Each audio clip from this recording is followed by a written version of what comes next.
밤이 깊어갈수록 더 또렷해지는 정신, 눈꺼풀은 무거운데 잠은 문턱을 넘어오지 않는 시간. 많은 시니어분들이 한밤중 이 고요한 전장 한가운데 누워 있습니다. 잠이 흔들리면 하루가 무너지고 하루가 무너지면 수명이 짧아집니다. 안녕하세요. 저는 가정의학과 34년 경력의 한민석 박사입니다. 헬로 시니어가 오늘 전할 이야기는 시니어분들의 80 이상의 수명을 좌우하는 6가지 요인과 반드시 보완해야 할 영양, 약물 관리, 신체 활동 팁도 덧붙이겠습니다. 제가 그동안 상담해온 환자분들 중 80세 이후로도 장수하시는 분들의 공통점을 모아보았는데요. 오늘 한 번의 선택이 위기를 피해가는 안전벨트가 됩니다. 이 내용을 끝까지 들으신다면 본인뿐 아니라 부모님, 배우자, 이웃의 내일을 바꿀 수 있습니다. 지금 헬로 시니어 구독과 좋아요를 눌러주세요. 76세 김성환님은 평생 새벽 5시에 일어나 농사를 지으셨습니다. 하지만 노후에도 이 습관을 유지하다 보니 밤 9시에 잠자리에 들어도 새벽 2, 3시면 깨어나곤 했습니다. 낮에는 피곤해서 자꾸 졸음이 쏟아져 식사 중에도 꾸벅꾸벅 졸았습니다. 가족들은 나이가 들면 그런 것이라 생각했지만 3년 후 김성환님은 기억력 저하로 병원을 찾았고 치매 초기 진단을 받았습니다. 수면 부족이 왜 이렇게 위험할까요? 2015년 캘리포니아 대학 버클리 캠퍼스 연구팀이 밝힌 바에 따르면 수면 부족은 알츠하이머병의 원인이 되는 베타아밀로이드 단백질의 축적을 촉진합니다. 우리가 깊은 잠에 들면 뇌척수액이 뇌 속을 순환하면서 하루 종일 쌓인 베타아밀로이드와 같은 노폐물을 씻어냅니다. 마치 밤사이 청소부가 사무실을 깨끗하게 치우는 것과 같습니다. 하지만 수면이 부족하거나 수면의 질이 나쁘면 이 청소 과정이 제대로 이루어지지 않습니다.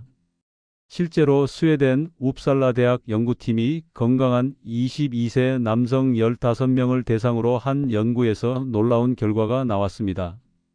하룻밤을 꼬박 세운 다음 날 치매의 원인 단백질인 타우가 무려 17%나 증가했습니다. 반면 정상적인 수면을 취한 다음 날에는 타우 단백질이 2%밖에 늘어나지 않았습니다. 더욱 심각한 것은 면역력 저하입니다. 수면이 부족하면 면역세포의 활동이 떨어져 각종 감염과 질환에 쉽게 노출됩니다. 특히 고령자에게 치명적인 폐렴의 위험이 크게 증가합니다. 또한 성장호르몬 분비가 저하되어 근육 소실이 가속화됩니다. 대한치매학회 조사에 따르면 수면 장애가 있는 환자가 그렇지 않은 사람보다 알츠하이머병에 걸릴 위험이 49% 높습니다. 그렇다면 어떻게 해야 할까요? 가장 중요한 것은 충분한 수면 시간입니다. 이를 위해선 규칙적인 수면 패턴을 만들어야 합니다. 매일 같은 시간에 자고 일어나는 것이 생체 리듬을 안정시킵니다. 그리고 낮 시간에는 30분 정도 가벼운 햇볕 산책을 하세요. 햇빛이 망막에 도달하면 멜라토닌 분비가 촉진되어 밤에 자연스럽게 잠이 옵니다. 자기 전 8시간은 카페인과 알코올을 피하고 TV나 스마트폰의 밝은 화면도 수면을 방해하므로 수면 1시간 전부터는 보지 마세요. 만약 코골이나 수면 무호흡증 등의 증상이 있다면 수면 클리닉을 방문하여 전문적인 치료를 받으시기 바랍니다. 미국 국립수면재단이 권장하는 65세 이상의 수면 시간은 7-8시간입니다. 단순히 오래 자는 것보다는 깊고 질 좋은 수면을 취하는 것이 중요합니다. 지금까지 첫 번째 요인인 수면 부족에 대해 알아봤습니다. 유익한 정보였다면 좋아요 버튼을 눌러주시고 구독 알림을 설정해 주세요. 헬로 시니어이 더 많은 건강 정보를 놓치지 않으실 수 있습니다. 두 번째 이야기는 근육입니다. 근육은 단순히 몸을 움직이는 힘줄이 아니라 노인의 수명을 붙잡고 있는 가장 큰 기둥입니다. 75세 김장숙님은 평생 집안일을 도맡아 하며 활동적인 생활을 해오셨습니다. 하지만 몇 년 전부터 계단 오르기가 힘들어지고 별로 무겁지 않은 물건도 들기 어려워졌습니다. 그러던 어느 날 화장실에서 나오다가 문턱에 발이 걸려 넘어지면서 고관절을 다쳤습니다. 병원에서 고관절 수술을 받았지만 이후 거동이 불편해져 요양원에 입원하게 되었고 1년도 안 돼 폐렴 합병증으로 세상을 떠나셨습니다. 이것은 결코 드문 일이 아닙니다. 국민건강영양조사 결과에 따르면 우리나라 70세 이상 근감소증 유병률은 남자 6.6%, 여자 9.2%로 나타났습니다. 특히 여성이 남성보다 유병률이 높고 소득 수준이 낮은 그룹에서 더 높게 나타났습니다. 근감소증은 단순히 근육량만 줄어드는 것이 아닙니다. 근력과 신체 기능이 함께 감소하여 일상생활에 심각한 영향을 미칩니다. 근감소증이 있으면 낙상과 골절 위험이 3배 이상 높아집니다. 낙상이 얼마나 위험한지 구체적인 수치를 보겠습니다. 질병관리청 자료에 따르면 65세 이상 노인의 낙상 사망자 10명 중 6명이 75세 이상에서 발생합니다. 특히 고관절 골절은 매우 치명적입니다. 제대로 치료하지 않으면 2년 내 사망 가능성이 70%에 달하며 수술을 받더라도 2년 내 사망률이 30% 정도라는 무서운 국내 연구 결과가 있습니다.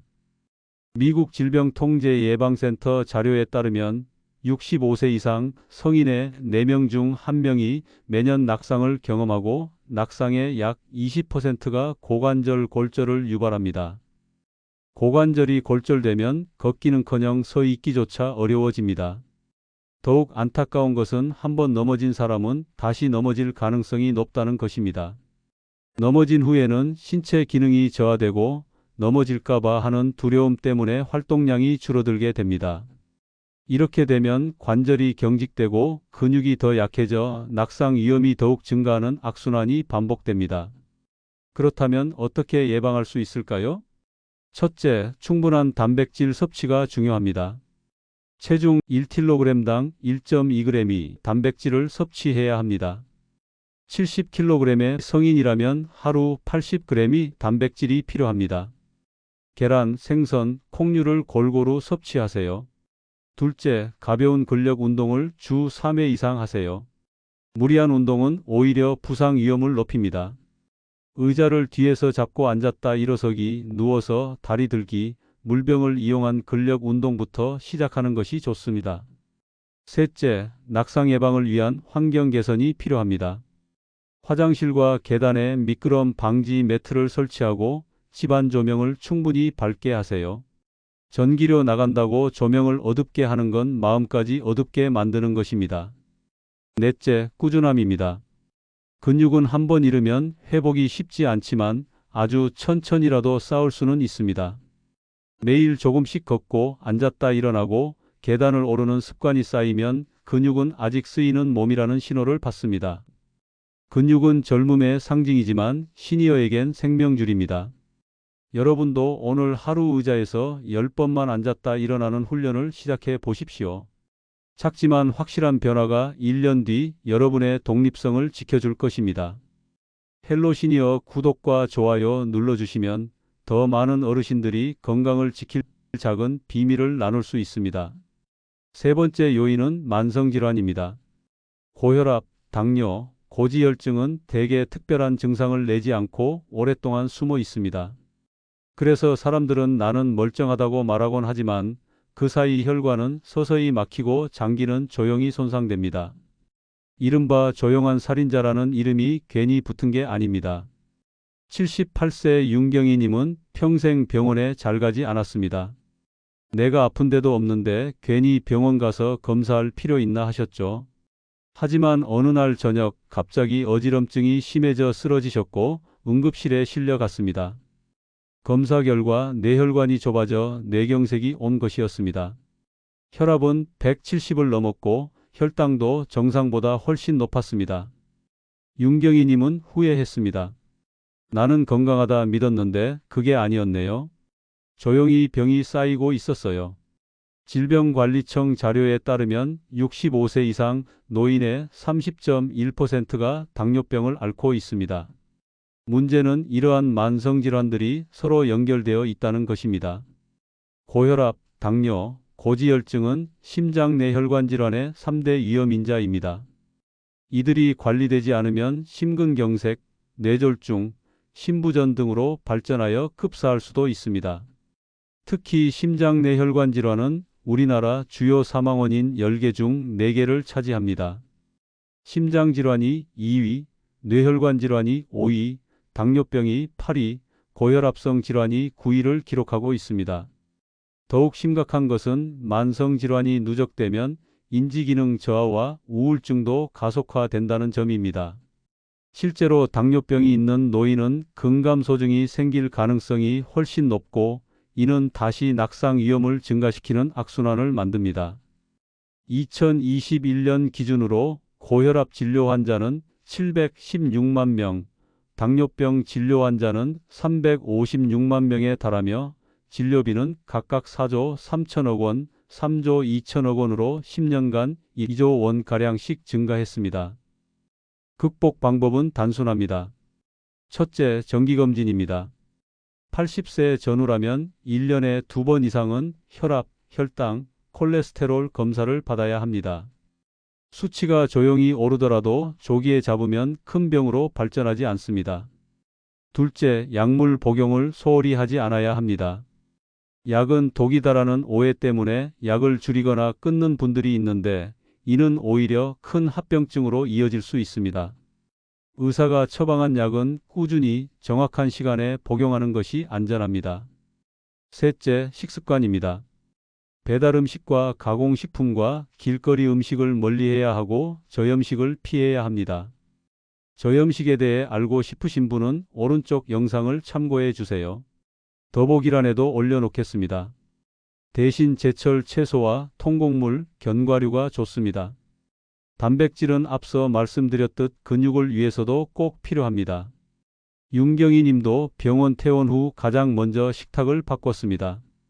매일 먹던 흰 쌀밥 대신 잡곡밥, 간식으로 과자 대신 삶은 고구마를 선택했습니다. 넷째, 운동입니다. 걷기는 최고의 유산소 운동이자 치료제입니다. 하루 30분, 천천히라도 매일 걸으면 혈압은 안정되고 혈당은 조절되며 혈액순환이 원활해집니다. 윤경희 님도 아침마다 동네 공원을 돌며 2000보부터 시작해 3개월 만에 7000보를 걷게 되었습니다. 헬로 시니어 구독과 좋아요를 눌러주시면 더 많은 어르신들이 병을 키우지 않고 미리 막는 법을 배울 수 있습니다.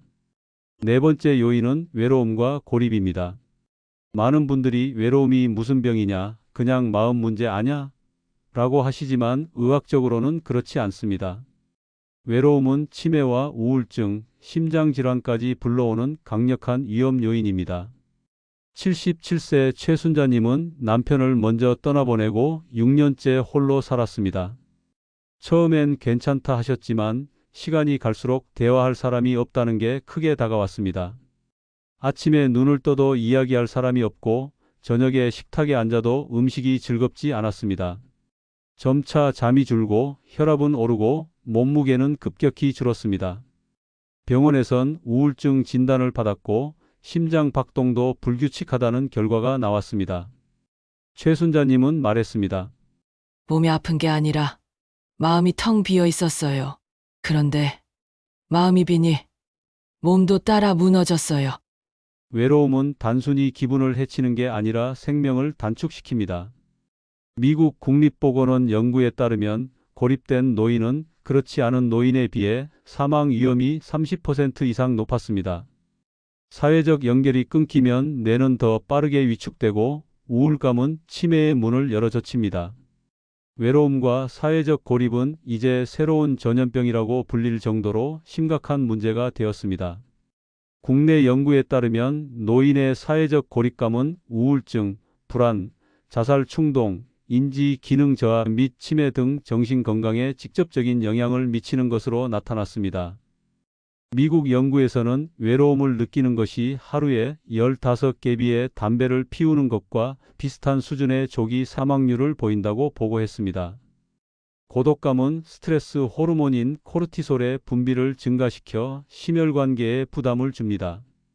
실제로 사회적 고립은 높은 심장병과 뇌졸중 발병률, 인지 저하, 그리고 낮은 삶의 만족도와 연관되어 있습니다. 극복 방안은 멀리 있지 않습니다. 첫째, 작은 대화라도 꾸준히 이어가는 것입니다. 매일 가족이나 친구에게 짧게 안부 전화를 걸고 가능하다면 영상 통화로 얼굴을 보는 것이 좋습니다. 최순자님은 손주와 매일 10분씩 영상 통화를 하면서 마음이 훨씬 밝아졌습니다. 둘째, 지역사회 활동을 활용하는 것입니다. 경로당, 동호회, 종교활동은 단순한 모임이 아니라 생명줄입니다. 주 2, 3회라도 나가서 사람들과 이야기를 나누면 고립의 벽이 무너집니다. 셋째, 반려식물이나 반려동물 키우기도 도움이 됩니다. 매일 챙겨야 할 존재가 있다는 것만으로도 우울감이 줄고 생활에 리듬이 생깁니다. 최순자님은 지역보호소에서 입양한 작은 강아지와 함께 살면서 다시 웃음을 되찾았습니다. 외로움을 줄이는 노력은 단순한 위로가 아닙니다. 실제로 수명을 연장하는 강력한 방법입니다. 마음이 채워질 때 뇌와 심장은 더 강하게 뛸 수 있습니다. 이제까지 80세를 못 넘긴 사람들의 4가지 공통점에 대해 말씀드렸습니다. 그런데 노인의 수명을 좌우하는 요인은 여기서 끝나지 않습니다. 오늘 5번째로 말씀드릴 주제는 영양 불균형입니다. 80세 김춘호님은 아내와 사별한 후 식사를 매번 며느리가 보내준 김치와 밑반찬으로만 드시던가 라면으로 끼니를 때우는 습관을 10수년 유지했습니다. 음식을 따로 차려서 먹는 게 귀찮다고 생각했지만 어느 날부터 손발에 힘이 빠지고 상처가 잘 낫지 않았습니다. 병원에서 검사를 해보니 단백질과 비타민 D가 심각하게 부족했고 빈혈까지 겹쳐 있었습니다. 의사는 식사는 하고 계시지만 몸은 영양실조 상태에 가깝다고 설명했습니다. 김춘호님은 밥만 먹으면 충분한 줄 알았는데 그게 아니었네요. 라고 하셨습니다. 이러한 영양 불균형이 왜 문제일까요? 단백질이 부족하면 근육량이 감소하고 면역력이 떨어집니다. 상처 회복도 지연되고 감염에 쉽게 노출됩니다. 칼슘이 부족하면 뼈에서 칼슘이 빠져나가 골다공증 위험이 높아집니다. 비타민 D가 부족하면 칼슘 흡수가 제대로 되지 않아 골절 위험이 더욱 증가합니다. 또 지나치게 가공식품이나 인스턴트 식품에 의존하면 각종 화학첨가제와 트랜스 지방이 혈관을 손상시키고 신장과 간의 부담을 키웁니다. 결국 체력은 무너지고 수명은 단축됩니다. 극복 방법은 어렵지 않습니다.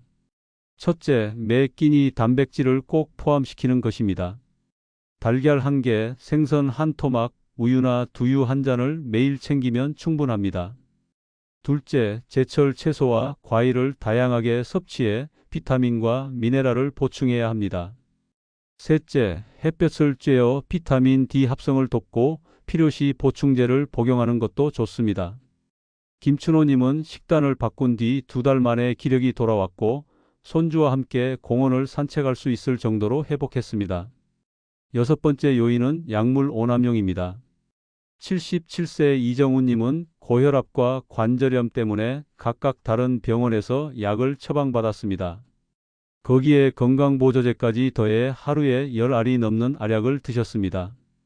어느 날 기억력이 갑자기 흐려지고 밤에 환청을 듣는 증상이 나타났습니다. 병원에서 확인해 보니 서로 상충하는 약물들이 뇌와 심장과 신장에 부담을 주고 있었던 겁니다. 불필요한 약을 줄이고 복용 시간을 조정하자 증상이 사라졌습니다. 노년기는 여러 질환이 겹치다 보니 약이 늘어나는 시기입니다. 하지만 3종 이상의 약을 동시에 복용하면 부작용 가능성이 급격히 높아집니다.